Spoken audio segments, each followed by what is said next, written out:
was worried about Oh, you. bro. I need something. I'm sunburned. Peace. Hi, Mick. Hey, come on. I'm Joy from RSG Joy. Media Group. Nice to meet you. So you're saying this is going to be the first game that we're all going to have everybody together. Correct. What are you trying to achieve at this tournament as your team starts to play together? Like I said, you're always trying to win the game. But I've been around long enough to know that I have 7 freshmen who are really nervous about this. And you're very patient. Yeah, I'm so patient. So we just got to focus right now on our controllables, which is our effort. We got to try our best to execute, and as a coaching staff, we're just going to have to figure out our best lineups, our best strategical ways to play on both ends of the floor to give ourselves a chance to win as we go.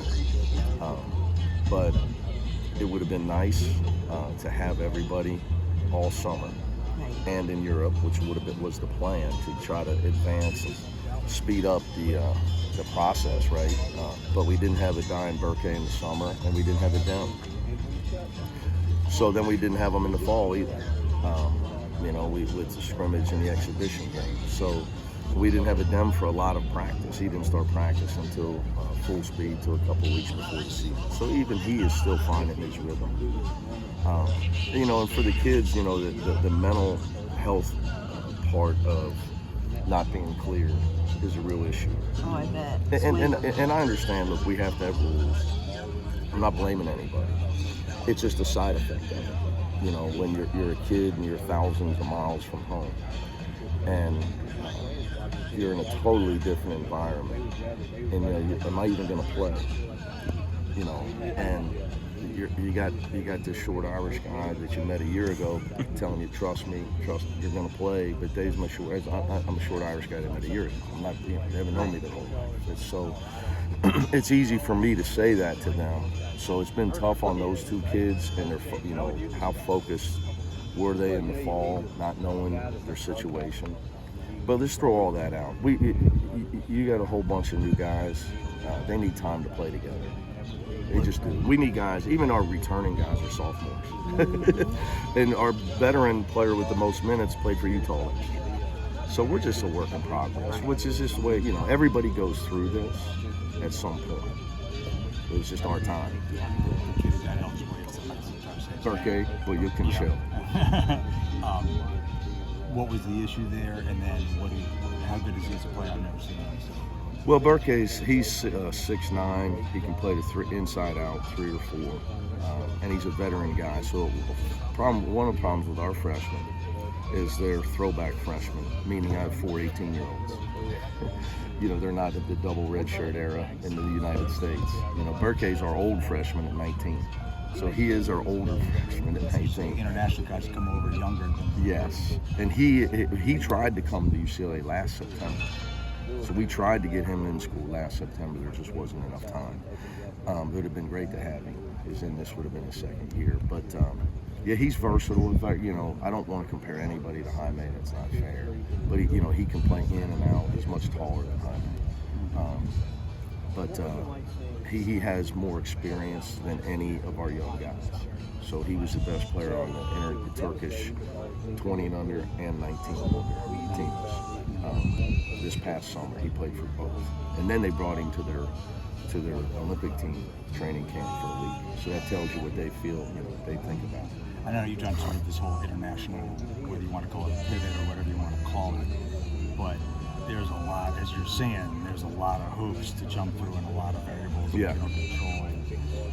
I don't know if it makes you second guess it or it makes you kind of understand, like, hey, this is not like enough beach jam. I knew, because look, even with the top 25 guys, nowadays they got to get through the amateurism thing.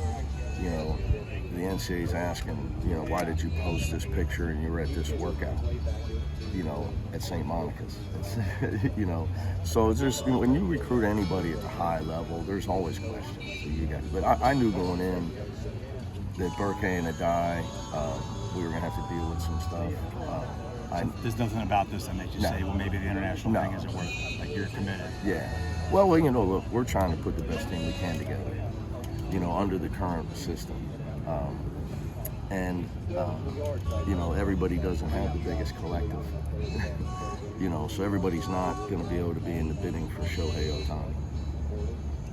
Right? I'm from Cincinnati. I don't think the Reds are going to bid on him. It's just, there's so many variables. Have you talked to Cal about what he's going through with Big C? I mean, it's kind of... I have not. I think Chuck Martin has called Darren. Okay. What I can tell you is with clearing players, every case could be vastly different. One could be based off of did they receive expenses? One could be based off, the contractual thing. I do anticipate in the next few years, because of the influx, because of the change in the NIL rules, that now you're allowed to have an agent for NIL purposes. So every high school kid, American high school kid that I'm recruiting, they all have an agent already as a junior. But the international guys, they can't cash in on that, right? On the visas, stuff. Well, they can make money. You can't, on a student visa, you can't get paid while you're in the United. You can't work on a student visa.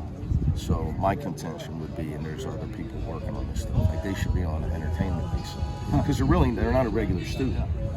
Just given a 5-minute they're playing sports that generate.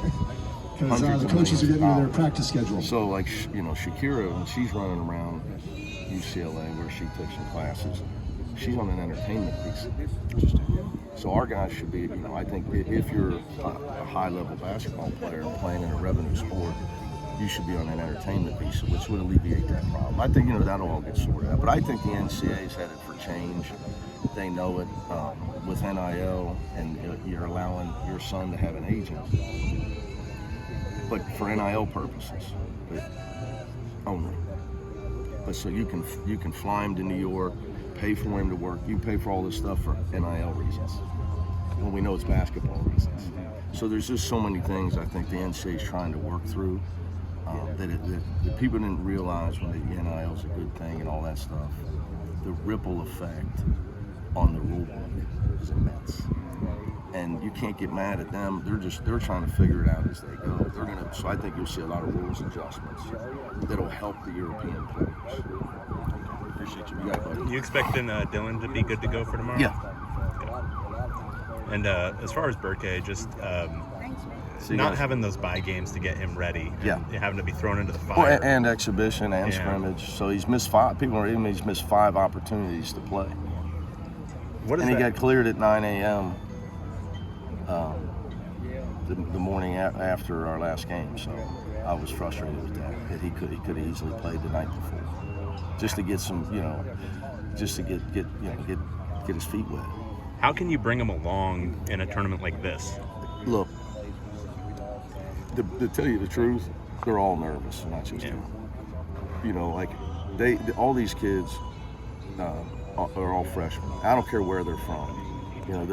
It's just such a new thing for them to be in such an intense environment where they have to play at a high level, practice at a high level, focus at a high level, compete mentally, not just physically.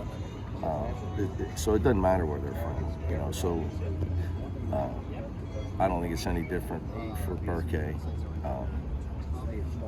Even if he'd have had a few games, I think coming here and playing ranked teams.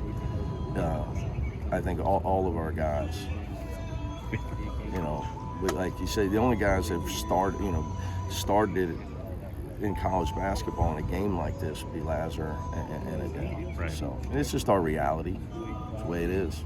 Mick, do you think these top highly ranked teams, Tennessee, Kansas, all them, are they better this time of year because of the COVID rule and the transfer rule and having older rosters? Or Oh yeah. Yeah. Oh yeah. I mean, when you got guys that are in their 5th year, they've started. So there's guys playing college basketball that started all 5 years. You have 5-year starters. It's just the way. They're going to be ahead of the younger teams. It's just the way it is.